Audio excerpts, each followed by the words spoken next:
अस्सलाम वालेकुम फ्रेंड्स, कैसे हैं आप सब लोग। उम्मीद करती हूँ सब खैरियत से होंगे। तो आज मैं शेयर कर रही हूँ बहुत मज़ेदार और वर्ल्ड फेमस हैदराबादी तहारी की रेसिपी। बहुत डिलीशियस बन के तैयार होती है, बनाने में बहुत आसान है। तो रेसिपी को एंड तक ज़रूर देखिएगा और इसको ट्राई कीजिएगा। मुझे उम्मीद है ये आपको बहुत पसंद आने वाली है। अच्छा फ्रेंड्स, ये रेसिपी मैं बड़े के गोश्त में बना रही हूँ। आप चाहें तो इसको मटन में ही बना सकते हैं।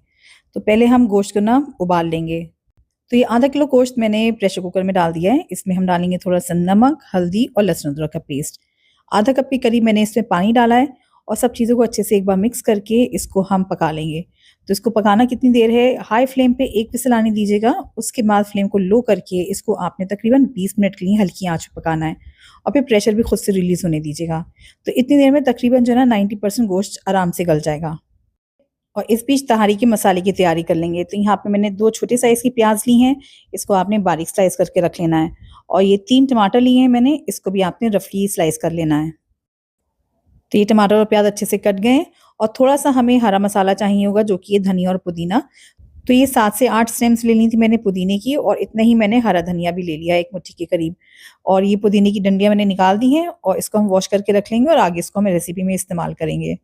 साथ में मैं यहाँ पे 2 कप चावल ले रही हूँ। वज़न में आपको बताऊँ तो ये आधा किलो के करीब चावल है और ये नया वाला चावल है, जो मोटा चावल होता है ना। बासमती चावल से मैं आज ये तहारी नहीं बना रही हूँ। ये नए चावल के साथ तहारी बहुत मज़े की लगती है। तो इसको मैंने अच्छे से वॉश करके ना आधे घंटे के लिए भिगो दिया था। गोश्त गल चुका था तो मैंने उसको निकाल लिया है एक प्लेट के अंदर और अब तहारी बनाना मैं शुरू कर रही हूँ।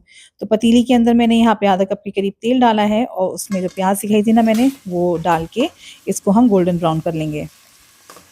तो मीडियम फ्लेम पे तकरीबन 10 से 12 मिनट लगे थे और प्याज पे अच्छा सा सुनहरा रंग आ गया है।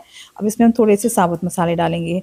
तो शाहज़ीरा, दालचीनी, हरी इलायची और लौंग डाली है मैंने इसमें और हल्का सा मैंने इसको फ्राई कर लिया है। बस 30 टू 40 सेकंड्स के लिए फ्राई करा है। उसके बाद मैंने 1 टीस्पून के करीब लहसुन अदरक का पेस्ट इसमें और डाला है मसाले के हिसाब से और इसको भी हल्का सा फ्राई कर लिया। बस इतना फ्राई कर लें कि लहसुन अदरक की जो कच्ची स्मेल है ना, वो ख़त्म हो जाए।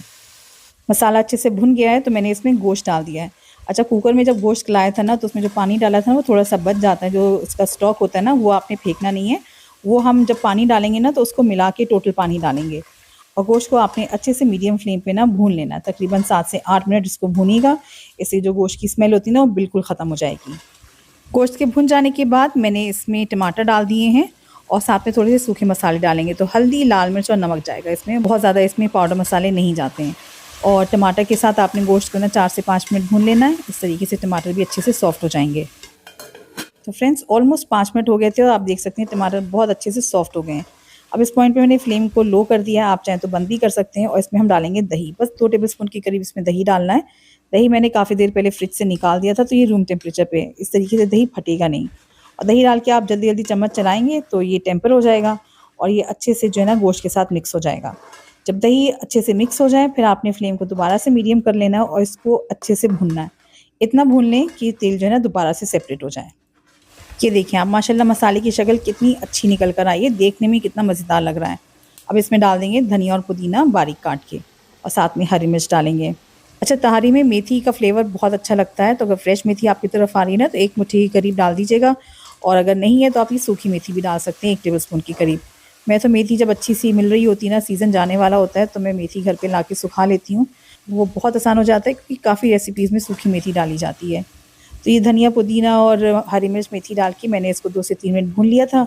ये मसाला बिल्कुल परफेक्ट हो गया है। तो इसके अंदर हम डाल देंगे पानी। अच्छा, पानी कितना डालना है? पानी आपने डालना है 3 कप। जिस ग्लास या कप से आपने चावल नापे ना, उसी से नाप के आपने 3 कप डालना है।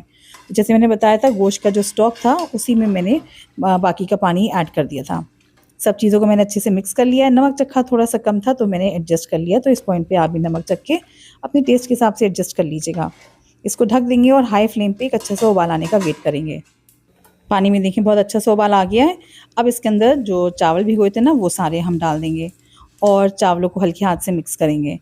अब आपने चावलों को तकरीबन 7 से 8 मिनट के लिए मीडियम फ्लेम पे पकाना है। ढक के पकाएँगे, इस तरीके से चावल अच्छे से सॉफ्ट हो जाएँगे। और तकरीबन जब आप 8 मिनट बाद चेक करेंगे ना, तो पानी आपको बस ऊपर-ऊपर हल्का-सा नज़र आएगा, बबल्स नज़र आएँगे। तो इस पॉइंट पे आपने चावलों को दोबारा से मिक्स कर लेना है और फ्लेम को लो कर देना है और लो फ्लेम पे आपने तकरीबन 10 से 12 मिनट के लिए हल्की आँच पे रखना है। 10 मिनट बाद मैंने गैस को बंद कर दिया था, लेकिन उसके 3 से 4 मिनट बाद मैंने लिड हटा के चावलों को हल्की आँच से मिक्स कर लिया था और ये मज़ेदार सी हैदराबादी ताहिरी बन के तैयार हो गई है। ये देखने में जितनी मज़ेदार लग रही है ना, खाने में ये उम्दा बन के तैयार हुई थी। आप इसको प्याज़ टमाटर की रायते के साथ या फिर बूंदी की रायते के साथ पेयर कर सकते हैं। बना के देखिएगा, मज़ा आ जाएगा जब आप इसको खाएँगे तो।